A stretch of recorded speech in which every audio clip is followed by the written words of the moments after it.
Tesha Miller has been slapped with charges of accessory before and after the fact to murder. Teach them! Always make sure the message will reach them!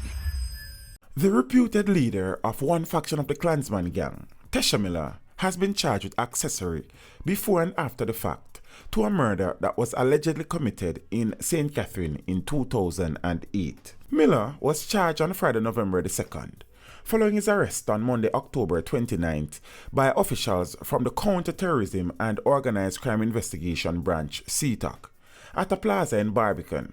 He was arrested along with his girlfriend. At the time of this publication, I was unable to ascertain whether his girlfriend have also been charged or released. He is set to appear in the Kingston and St. Andrew Parish Court on November 9th to face the charges. His lawyers, Bert Samuels and Abel Donfoot, say they will be applying for bail. Abel Donfoot, on Wednesday, October 31st, filed a habeas corpus application for Miller's release from custody, and an order was made by the parish judge that he be charged or released by 9 a.m. on Friday, November the 2nd.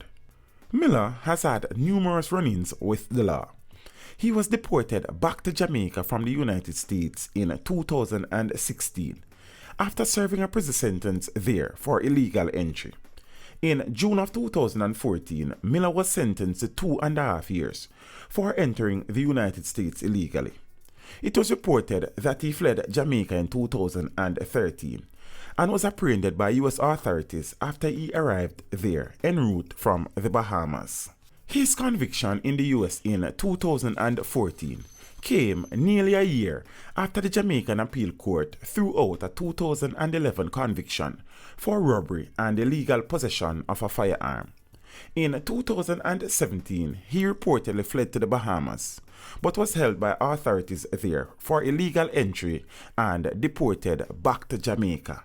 A Bahamian source at the time said that while Miller was in custody, he gave the police wrong names, but they recognized his Jamaican accent and contacted the Jamaican police. Upon his arrival back to Jamaica, he was prosecuted and fined $100 Jamaican. The court heard that he made a false declaration to immigration officials at the Norman Manley International Airport on April 4th by signing his name as Marlon W.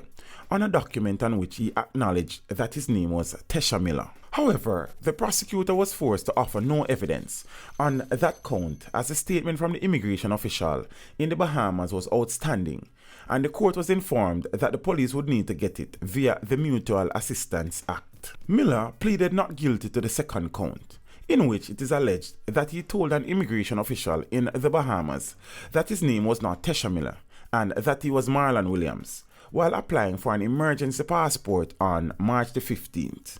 Only months after his deportation from the Bahamas in 2017, he was listed as a person of interest by CTOC and asked to report to the police following a spike in murders in the St. Catherine North Division. The police at the time theorized that Miller could assist in their investigation of several murders recorded in Spanish Town and sections of Portmore during the first quarter of the year, but there were no confirmed reports of him having turned himself in to the police. Miller, in April of 2011, was sentenced in Jamaica to 15 years for robbery with aggravation and 7 years for illegal possession of a firearm. However, he was freed by the Court of Appeals in March 2013. In June of 2010, Miller, who is also called Rat, was acquitted of the 2004 gun murder of John Horton in the Home Circuit Court because of insufficient evidence. Months before, Miller was freed of the triple murder of Orion Jackson, Jeffrey Johnson, and Nicole Allen in Brayton, St. Catherine in January of 2005. Teach them! Hey, yo, hello! Send the message and make it reach them. It's Teach Them, right here, Warlord representing. Thank you for watching. Please leave a comment below. Remember to like and share the video. Don't forget to subscribe for more awesome content. Follow me on social media and check out the suggested videos on screen. This is Teach saying, until next time, walk good, my friends.